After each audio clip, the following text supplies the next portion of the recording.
Hello happy purse இந்த வீடியோவில் பார்த்தீங்கன்னா ஆண் பாவம் பொல்லாதது மூவியோட ரிவ்யூ தான் பார்க்க போகிறோம். இந்த படம் லாஸ்ட் ஃப்ரைடே தியேட்டரில் ரிலீஸ் ஆன ஒரு தமிழ் படம்.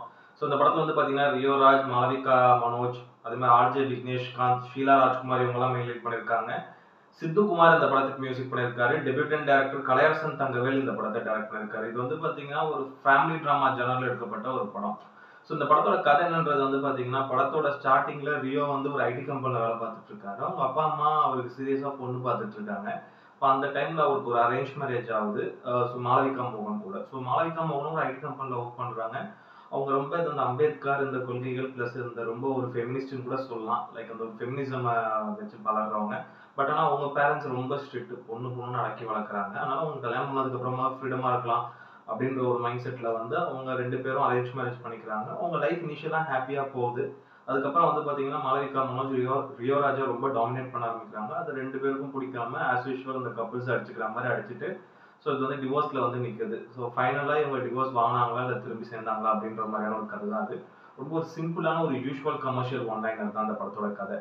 ஸோ மெயினாக அந்த படத்தில் வந்து பார்த்தீங்கன்னா ரியோராஜ் அவரோட பெர்ஃபார்மன்ஸ் அமையாது. இந்த படத்தில் ரொம்ப நல்லா நீட்டாகவே நடிச்சிருந்தார் படம் பூரா வந்து பார்த்தீங்கன்னா. ஏன்னா அவரோட கேரக்டர் தான் வந்து இப்போ தமிழ்நாட்டில் ஆல்மோஸ்ட் இப்போ இந்தியாவில் இருக்க மோஸ்ட் ஆஃப் த ஒரு ஹஸ்பண்டோட கேரக்டர் நிறைய பேர் ரிலேட் பண்ணிக்கலாம். அவரோட கேரக்டர் அந்த அளவுக்கு ரொம்ப நேச்சுரலாக அந்த கேரக்டராகவே பண்ணியிருக்காரு.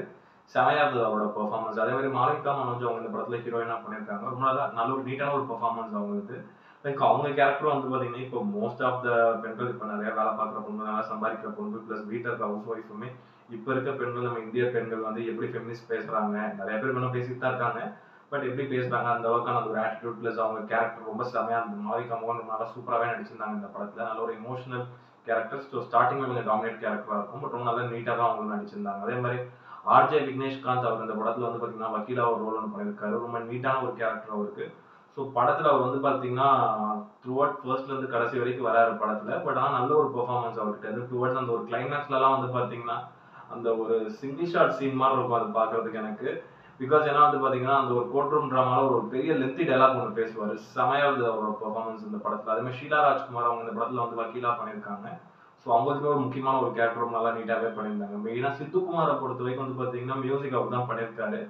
ஸோ அவரோட சாங்ஸ் எல்லாமே படத்தில் வந்து ஒரு 2 சாங் கிட்ட நல்லா இருக்கு. அட் த சேம் டைம் வந்து பார்த்தீங்கன்னா பேக்ரவுண்ட் ஸ்கோருமே ரொம்ப நல்லா நீட்டாக போட்டுருந்தார். ரொம்ப ப்ளசண்டாக இருந்தது பேக்ரவுண்ட் ஸ்கோர். ஸோ ஒரு சில இடங்கள்ல அந்த ஒரு எமோஷனலான பிஜிஎம்லாம் வந்து ரொம்ப நல்லா சூப்பராகவே பண்ணியிருந்தாரு. அதே மாதிரி மாதேஷ் மாணிக்கமோட சினிமாட்டோகிராஃபியை பொறுத்த வரைக்கும் வந்து பார்த்தீங்கன்னா படமே ஃபுல்லாக வந்து பார்த்தீங்கன்னா ஒரு ஒரு வீட்டில் மிஞ்சி போனால் ஒரு கோர்ட்டில் இந்த மாதிரி ஷூட்டிங் தான் நடக்குது. சில பப்ளிக் பிளேஸ்லாம் நடக்குது. ஸோ அவரோட டிஏ ஒர்க்காக இருக்கட்டும், அவரோட கேமரா ஆங்கிளாக இருக்கட்டும் ரொம்ப நல்லா சூப்பராகவே இருந்தது இந்த படத்தில். அதே மாதிரி வருண் கேஜோட எடிட்டிங் பார்த்தீங்கன்னா அந்த படத்துக்கு உண்மையாக ரொம்ப ஒரு பெரிய ப்ளஸ். ரொம்ப ஒரு 2 மணி நேரத்துக்குள்ள கிறிஸ்ப் அண்ட் கட்டாக வந்து நீட்டாக வந்து எடிட் பண்ணியிருந்தாரு. அவரோட கட்ஸ் எல்லாமே நல்லா இருந்தது. எங்கேயும் லேக் ஆகாத அளவுக்கு ரொம்ப நல்லா நீட்டாக படத்தை வந்து எடிட் பண்ணியிருந்தாரு ஆடியன்ஸ்க்கு புரியுற மாதிரி. மெயினா டேரக்டர் கலையரசன் தங்கவேல் ஒரு டெபியூட்டன் டேரக்டர். இப்போ நடக்கக்கூடிய அட் பிரசன்ட் சுச்சுவேஷன்ல இருக்கக்கூடிய ஒரு டாபிக் தான் அவர் எடுத்திருக்காரு. இது வந்து ஒரு யூஸ்வலான ஒரு கமர்ஷியல் கதை தான் நான் ஸ்டார்டிங்ல சொன்ன மாதிரி. ஏன்னா இப்ப இருக்க ஜெனரேஷன்ல வந்து பாத்தீங்கன்னா நிறைய பேருக்கு வந்து டிவோர்ஸ்க்கு அப்ளை பண்றது வந்து பாத்தீங்கன்னா ஹஸ்பண்ட் அண்ட் ஒய்ஃப்குள்ள அந்த ஒரு அண்டர்ஸ்டாண்டிங் இல்லாம ஈகோ அந்த ஒரு கிளாஷ்ல நான் பெரியவன் நீ பெரியவனா மெயினா இது வந்து பாத்தீங்கன்னா ஃபெமினிசம் பேசிட்டு வர பெண்கள். ஸோ இதனால ஆண்களுக்கும் பெண்களுக்குமான அந்த ஒரு சண்டை டிவோர்ஸ் அதிகமா போய் முடியுது. அந்த ஒரு டாபிக் அவர் எடுத்துக்கிட்டாரு. அது ஒரு நல்ல டாபிக். மேபி அவரோட பர்சனல் லைஃப்ல அவர் இந்த மாதிரியான விஷயங்கள்லாம் நிறைய பார்த்துருப்பாரு. ஈவன் நானே வந்து பாத்தீங்கன்னா லைக் அந்த ஃப்ரெண்ட் சர்க்கிள் அந்த மாதிரி சர்க்கிள் இந்த படத்துல நடந்த கதையில இருக்க அந்த ஒரு கான்செப்டே நான் ரியலா நான் நிறைய பேர் வாழ்க்கையில நான் பார்த்திருக்கேன் அப்படின்ற போது ரொம்ப ஒரு யூஸ்வலான மக்களுக்கு ஒரு தெரிஞ்ச ஒரு யதார்த்தமான ஒரு கான்செப்டை எடுத்திருக்காரு. அதை ஒரு பிளசன்ட் பண்ணதான் வந்து பாத்தீங்கன்னா ரொம்ப பிரமாதமா இருந்தது. ஏன்னா வந்து பாத்தீங்கன்னா ஃபர்ஸ்ட் ஹாஃப் வந்து அவ்வளவு நல்ல இன்ட்ரெஸ்டிங்கா அந்த படத்தை கொண்டு போயிருந்தாரு. நிறைய இடங்களை நம்ம வந்து சிரிக்கவும் வச்சது படம். அந்த அளவுக்கு செம்மையா ஃபர்ஸ்ட் ஹாஃப் வந்து ரொம்ப ஜாலியா கொண்டு போயிருப்பாரு. 2 ஹவர்ஸ் அந்த ஒரு இன்ட்ரோ லைக் வந்து பாத்தீங்கன்னா எஸ்பெஷலி வந்து அந்த ஒரு ஃபர்ஸ்ட் சீன் ஒன்று இருக்கும். அது வந்து பாத்தீங்கன்னா பொண்ணு பார்க்க யுவராஜ் போயிருப்பாரு. அப்போ வந்து மாளவிகா மனோஜ் வந்து கீழே உட்காருவாங்க. ஸோ வந்து இந்த தட்டுல பால்லாம் கொடுத்துட்டு கீழே உட்காருவாங்க. பால் டீ எல்லாம் கொடுத்துட்டு கீழே உட்காருவாங்க. அப்போ வந்து அங்க எல்லாரும் முன்னாடியும் வந்து அவர் சொல்லுவாரு, சரி நானும் கீழே உட்காருறேன் அப்படின்னு அவர் கீழே உட்காந்துருவாரு. ஏன்னா அப்போ வந்து பெண் ஈக்வாலிட்டி அப்படின்னுவாரு. ஸோ அந்த சீன் ஸ்டார்டிங்ல ஆரம்பிச்சு டுவர்ட்ஸ் த எண்ட் வரைக்கும் போன விஷயம் வந்து பாத்தீங்கன்னா ஃபன் கம் எமோஷனலோட சூப்பரா இருந்தது. அது மாதிரி இன்னொரு சீனும் ஒன்று இந்த படத்துல வந்து இருக்கும். ஸோ எல்லாரும் வந்து பாத்தீங்கன்னா ஹனிமூனுக்கு வந்து பாத்தீங்கன்னா ஒவ்வொரு டிஃப்ரெண்ட் பிளேசஸ் போவாங்க. ஸோ இவங்க அம்பேத்கரோட அந்த ஒரு கொள்கையை ஃபாலோ பண்றதுனால ஸோ அந்த ஹீரோயின் மாளவிகா வந்து சொல்லுவாங்க நம்ம வந்து போர்பந்தன் போகலாம் அப்படின்றது. ஆக்சுவலா ஒரு சீன்ல சொல்லுவாரு அந்த ஒரு இன்ட்ரோலுக்கு முன்னாடி அது வந்து போர்பந்தன் ஃபர்ஸ்ட் அம்பேத்கரோட ஊரே கிடையாது. நீ சொன்னதுக்கு எல்லாத்துக்கும் தலையாட்டினேன் அப்படின்னுவாரு. அந்த சீன்ல ரொம்ப நல்லா சூப்பரா இருந்தது. அதே மாதிரி வந்து பாத்தீங்கன்னா நிறைய சீன்ஸ் இருக்கு படத்துல. ஃபர்ஸ்ட் ஹாஃபே வந்து அவ்வளவு இன்ட்ரெஸ்டிங்கா ரொம்ப கலகலன்னு போச்சு டுவர்ட்ஸ் அந்த ஒரு இன்ட்ரோ லைக். ப்ளஸ் வந்து செகண்ட் ஹாஃப் வந்து பார்த்தீங்கன்னா நல்ல எமோஷனலாக போச்சு. ஏன்னா ஃபர்ஸ்ட் ஹாஃப் ரொம்ப ஜாலியாக நம்ம சிரிக்க வச்சு செகண்ட் ஹாஃப்ல ரொம்ப எமோஷனலாக புரிஞ்சுட்டாங்க. எஸ்பெஷலி லாஸ்ட் ஒரு 20 to 30 மினிட்ஸ் வந்து பார்த்தீங்கன்னா ரொம்ப எமோஷனலாக இருந்தது படம். லாஸ்ட் ஒரு 10 மினிட்ஸ்லாம் வந்து பார்த்தீங்கன்னா நிறைய பேர் கண் கலங்கியே வந்ததெல்லாம் நான் பார்த்தேன். அந்த அளவுக்கு வந்து ரொம்ப எமோஷனலாக இருந்தது. ஒவ்வொரு டயலாக்ஸும் அவ்வளோ சூப்பராக எழுதியிருக்காரு கலையரசன் தங்கவேல். அவ்வளோ ரியாலிட்டியான டயலாக்ஸ் ஒன்றும் அவ்வளோ தேவையான கருத்துக்களை மட்டும் தான் அவர் சொல்லியிருக்காரு. ரொம்ப தேவையில்லாத சீன்ஸ், தேவையில்லாத கமர்ஷியல் சீன்ஸ் எதுவுமே இல்லை ஆட் பண்ணாம படத்துக்கு என்ன தேவையோ அது வந்து ரொம்ப ஒரு 2 மணி நேரத்துக்குள்ள ரொம்ப நல்லா நீட்டாவே குடுத்துருக்காரு அப்படின்னு தான் நான் சொல்லுவேன். ஸோ இந்த படத்துல இன்னொரு ஒரு ஃபன்னான ஒரு சீன் இருக்கு. அது எனக்கு ரொம்ப ஜாலியா இருந்தது. ரசிச்சு பார்க்குற மாரி இருந்தது. ஏன்னா இந்த படத்துல வந்து பார்த்தீங்கன்னா, Rio and then RJ Vigneshkanth. So இந்த வக்கீல் கேங்க வந்து ஃபாலோ பண்ண ஸோ எதிர்க்கட்சி வக்கீல் வந்து ஒரு ஸ்பை அனுப்புவாங்க.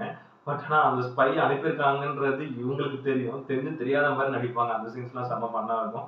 அதுல தன்னை ஃபாலோ பண்ணிட்டு வர ஸ்பைக்கே பெட்ரோல் இல்லன்னு சொல்லி டோ பண்ணி பெட்ரோல் பங்க் கூட்டிட்டு போவாங்க. அதுல இன்னொரு சீன் வந்து பார்த்தீங்கன்னா நாங்க இங்க தான் போறோம். எங்க முன்னாடியே ஃபாலோ பண்ணிட்டு வாங்கன்னு சொல்லுவாங்க. அந்த மாதிரியான ஒரு சீன்லாம் செம ஃபன்னா இருந்தது. பிளஸ் அதே ஸ்பைக்கு வந்து பார்த்தீங்கன்னா, டீயும் வாங்கி குடுப்பாங்க. அன்எக்ஸ்பெக்டடா சில சீன்ஸ்லாம் ரொம்ப ஃபன்னா இருந்தது படத்துல. லைக் வந்து எமோஷனல் கம் காமெடி பிளஸ் நல்ல ஒரு சோஷியல் மெசேஜ் பிளஸ் இப்ப இருக்க ஜெனரேஷன்ல நடக்கக்கூடிய விஷயங்கள வந்து ரொம்ப தெளிவா சொல்லியிருக்காரு டைரக்டர். ஒரு பெரிய பாராட்டுகள்.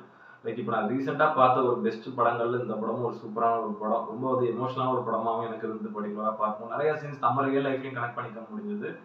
அந்த அளவுக்கு ஒரு சூப்பரான ஒரு படம். உண்மையா பார்த்தீங்கன்னா, ரியோ ராஜ் ஒரு நல்ல கான்செப்ட்ஸ் எடுத்து பண்ணிட்டு வராரு படங்கள்லாம். லாஸ்ட் படம் தான் அவருக்கு பெருசா போகல. பட் அதுக்கு முன்னாடி வந்து ஜோன் ஒரு படம் பண்ணாரு.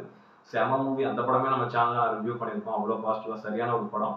ஸோ அந்த பேர் தான் இந்த படத்துல பண்ணியிருக்காங்க. அதுல வந்து ஹீரோயின் இறந்துருவாங்க. ஸோ இதுல வந்து பார்த்தீங்கன்னா, இவங்க 2 பேரும் சண்டை போட்டு திருப்பி ஒண்ணு சேர்ற மாரி கொண்டு வந்திருக்காங்க. ரொம்ப ஒரு நல்ல ஒரு நீட்டான ஒரு வாட்ச் இது. கண்டிப்பா அந்த படம் வந்து பார்த்தீங்கன்னா, ஃபேமிலி அண்ட் ஃபிரெண்ட்ஸ் எஸ்பெஷலி இப்ப மேரேஜ் ஆன கப்புள்ஸ் எல்லாரும் போய் தியேட்டர்ல போய் பார்க்கக்கூடிய ஒரு முக்கியமான ஒரு படம். பிளஸ் இந்த மாதிரி கப்புள்ஸ் மேரேஜ் ஆன கப்புள்ஸ் பார்க்கக்கூடிய ஒரு முக்கியமான ஒரு படமே சொல்லுவேன். அந்த படம் பார்த்தீங்கன்னா கண்டிப்பா உங்களுக்கு நெறைய ஒரு தெளிவு கிடைக்கும். ஏன்னா இப்போ சொசைட்டிக்குள்ள அவ்ளோ ஒரு டிவோர்ஸ் நடந்துட்டு இருக்கு. ஏன்னா நெறைய சின்ன சின்ன காரணங்களுக்காக அதெல்லாம் வந்து பண்ணிக்கிறாங்க டிவோர்ஸ். அதுக்கான விஷயமும் வந்து பார்த்தீங்கன்னா, அவங்களுக்கு அறிவுரை சொல்ற மாரி அந்த ஒரு கிளைமாக்ஸ்ல ஒரு 5 மினிட்ஸ் ஒரு சிங்கிள் ஷாட் டயலாக் ஒண்ணு பேசுவாரு ஆர்ஜே விக்னேஷ்காந்த். அதெல்லாம் ரொம்ப ஹார்ட் ஹிட்டிங்கா இருந்தது. ஒரு நல்ல ஒரு எமோஷனல் டிராமா. கண்டிப்பா எல்லாரும் போய் பாருங்க, என்ஜாய் பண்ணுங்க. ஸோ இந்த படத்துக்கான ஒரு ரேட்டிங் வந்து பார்த்தீங்கன்னா, 10க்கு வந்து ஒரு 8 குடுப்பேன். தரமான ஒரு வொர்த்தான ஒரு படம். என்ன பொறுத்தவரைக்கும் இந்த படத்துல எதுவும் நெகட்டிவ்னு சொல்ற அளவுக்கு எதுவுமே இல்ல. ஏன்னா படத்துலயும் அந்த அளவுக்கு தேவையான சீன்ஸ மட்டும் உள்ள வச்சு, ஸோ முடிஞ்ச அளவுக்கு படத்த ரொம்ப நல்லா கிறிஸ்பாவே வந்து எடிட் பண்ணியிருந்தாரு எடிட்டரும் சரி. ஸோ ரொம்ப நீட்டாவே படத்த கொண்டு போயிருக்காங்க. ஸோ இந்த படம் எல்லாரும் பாருங்க. மெயினா அது வந்து பார்த்தீங்கன்னா, ரியோ ராஜ் நல்ல நல்ல கான்செப்ட்ஸ் எடுத்து பண்ணிட்டு வராரு. ஸோ இந்த மாதிரியான படங்கள்ல அவர் நல்லாவே பண்ணலாம். ஏன்னா அவரு எனக்கு வந்து பார்த்தீங்கன்னா, அவர் ஆங்கரா இருக்கும்போதுலருந்து பிளஸ் ஒரு சீரியல் நடிக்கும்போதுலருந்தே எனக்கு லைக் அவரோட சீரியல், அவரோட ஆங்கர் இதெல்லாம் எனக்கு ரொம்ப புடிச்சது. அட் த சேம் டைம் அவர் இப்ப பண்ணிட்டு வர படங்கள்லயும் அவரோட ஆக்டிங் செம்மையா இருக்கு. ரொம்ப ஒரு நேச்சுரலா நடிக்கிறாரு. பாப்பா இவர் தான் நல்ல ஸ்கிரிப்ட்ஸ் எடுத்து பண்ணணும். ரொம்ப ஒரு நீட்டான ஒரு படம். எல்லாரும் பாருங்க, என்ஜாய் பண்ணுங்க. இந்த வீடியோ புடிச்சிருந்ததுன்னா லைக் பண்ணுங்க, கமெண்ட் பண்ணுங்க, ஷேர் பண்ணுங்க. இந்த சேனல் சப்ஸ்கிரைப் பண்ணுங்க. இந்த வீடியோட லிங்க் உங்க ஃப்ரெண்ட்ஸ் எல்லாருக்கும் ஷேர் பண்ணுங்க. வேற ஒரு நல்ல வீடியோல மீட் பண்ணலாம். Okay friends, thank you. By.